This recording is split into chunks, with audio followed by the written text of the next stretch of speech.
So this week I saw a video. I usually am not on social media, but for the church, sometimes I have to be on Facebook. And so I saw this video on my newsfeed that caught my eye. It was about some evangelical leaders talking about a woman preacher called Beth Moore. And so, for some reason, I don't know why, I clicked on it. That I think was a mistake, because this was a recording of an evangelical conference. And this particular recording was about a conversation with 4 prominent evangelical leaders from the United States. And the host of this conversation was asking a question. He said, "I'm going to say a word, and then I would like you to respond with the first thing that comes into your mind." Well, the host couldn't really count, and so he said Beth Moore, which I think is 2 words rather than 1. But Beth Moore is a theologian. I'm not sure she's a theologian. She's a speaker, she's a Bible teacher, an author. She's quite known in the Christian world.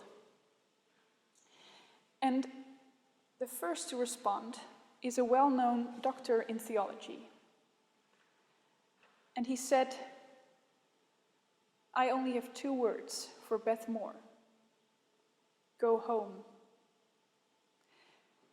And the audience, mainly male and probably also evangelical leaders, laughed and applauded.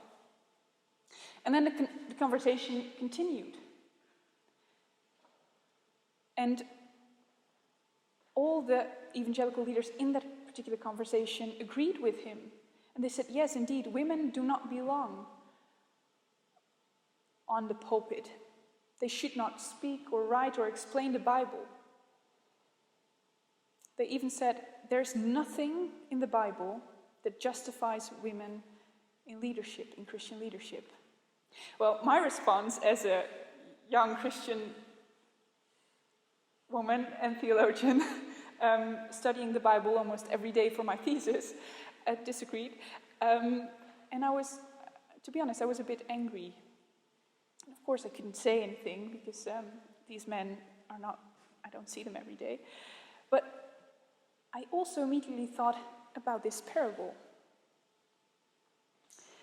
where Jesus talks to people who think that they are righteous and who treat others with contempt. This parable is about 2 men, a Pharisee and a tax collector, and they both go to the temple.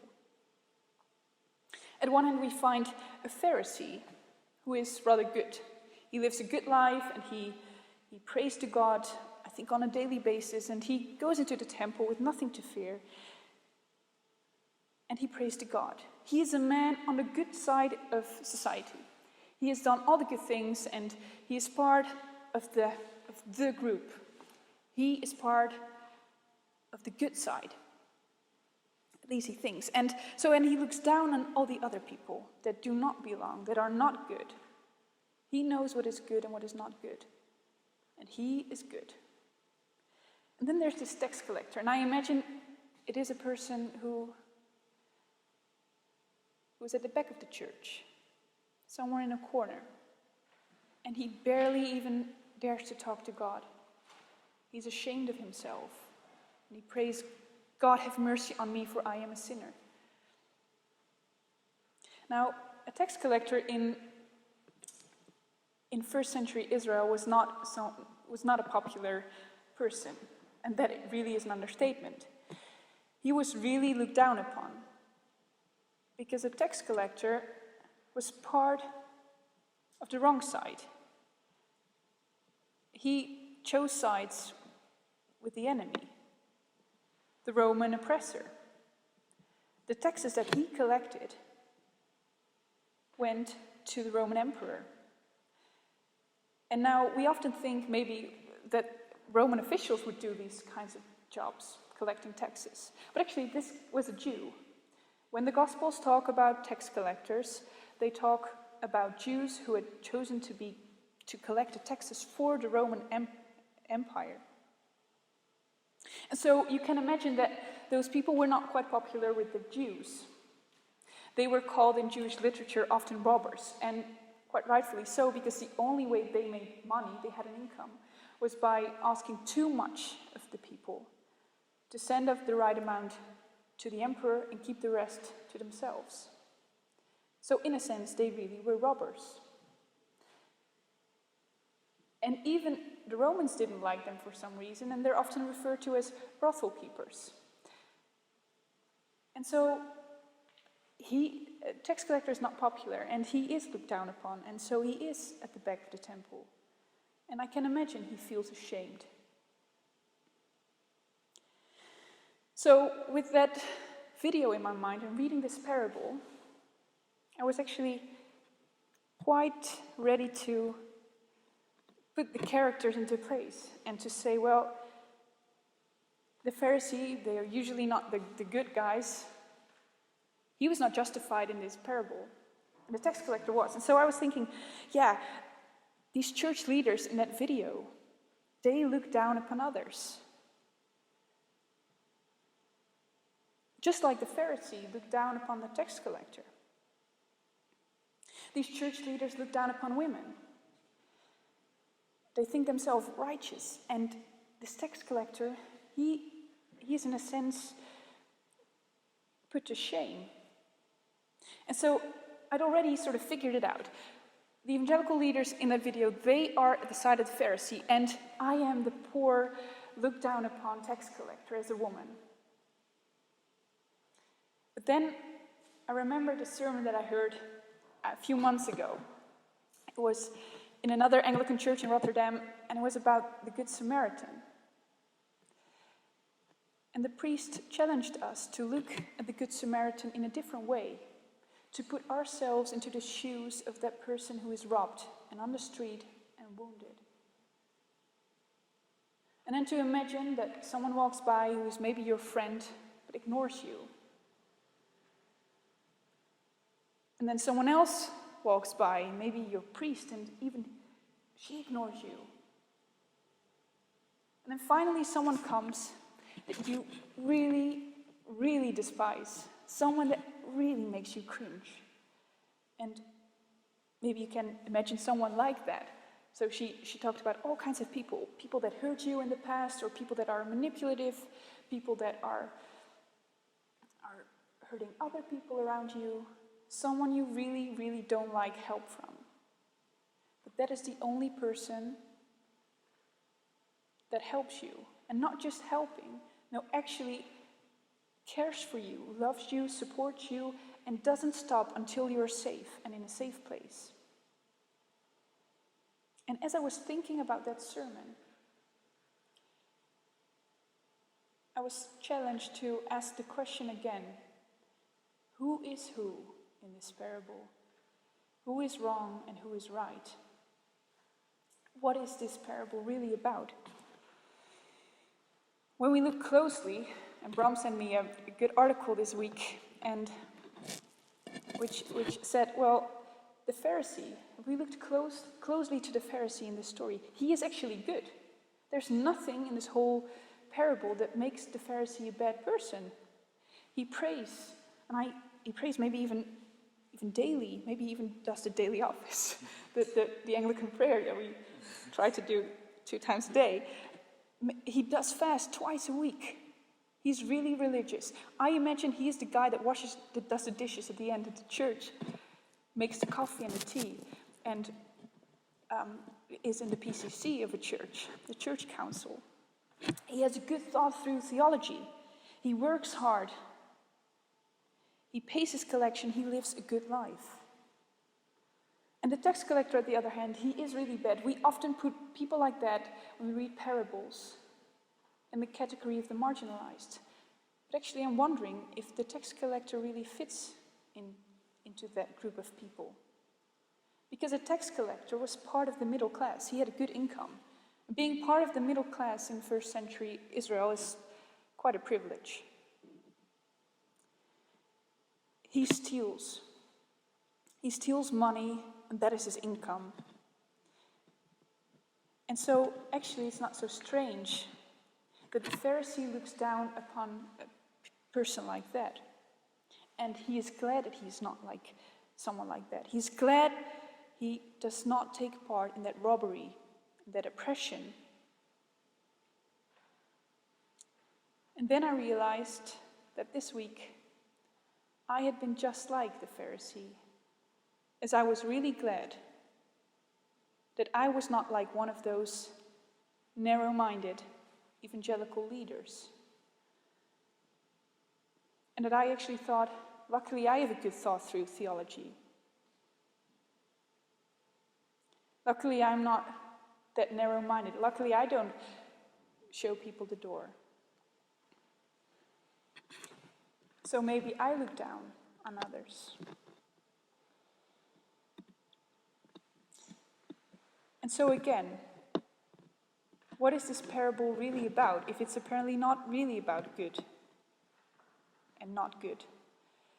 About who is who? And what do we do when a real tax collector comes into our church, into our communities? Do we welcome them, even if these people steal and hurt other people? Well, again, I don't think that's what this parable is really about.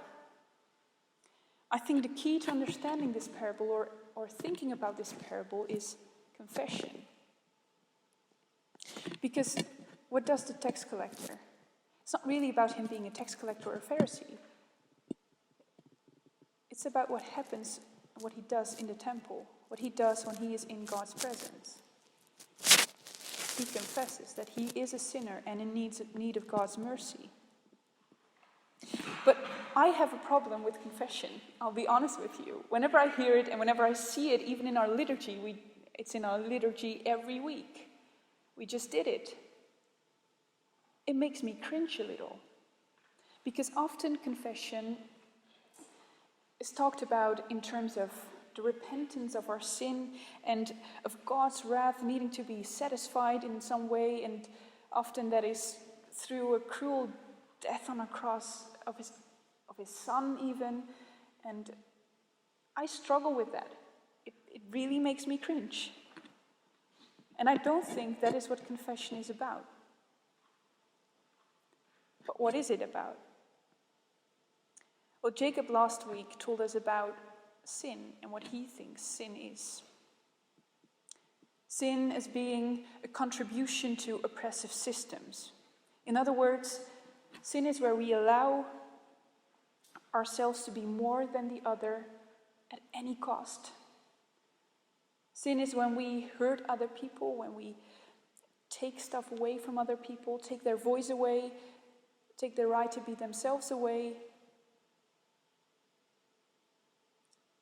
And so, what does it then mean if we confess that sin?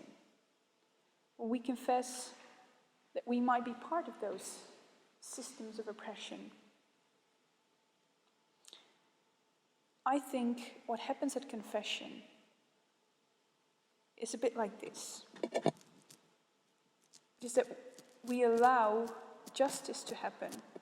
That we allow justice to come into our hearts and into our lives. And every time we confess, I believe we break down injustice. We break down hatred, manipulation, poverty, and brokenness. And it opens our hearts and our lives to the people around us. And so when the tax collector confesses his sins, he is aware of the fact that he contributes to the oppressor, that he contributes to stealing, that he oppresses other people. And so then he opens, as it were, his own life to not do that anymore. And to, in that sense, break down the patterns and systems of oppression. Whereas the Pharisee thinks he doesn't need that. The problem he has is that he trusts his own conduct to be justified. Just like me sometimes. Just like I don't like to confess. Because secretly I think I don't need to. But just like the Pharisee is wrong, I am wrong. And I've not really understood what confession is really about for a long time, maybe even until this week. One of my favorite theologians, she sadly passed away this year, Rachel Held Evans, said of confession the following, that it allows us to be not okay. It allows our brokenness to exist.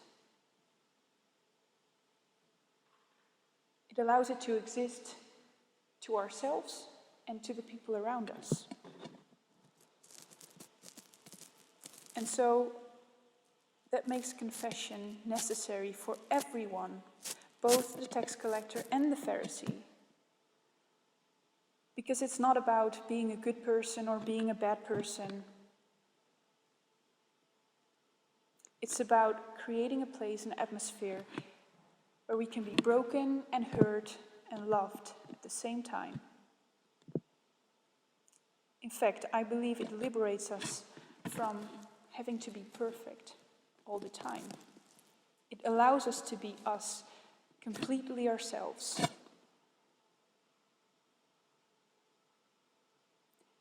Confession makes us see ourselves and the other, both the tax collector and the evangelical leader and the Pharisee. And it makes us see that they are all just like us, because we're all in need of God's loving grace every single day. Amen.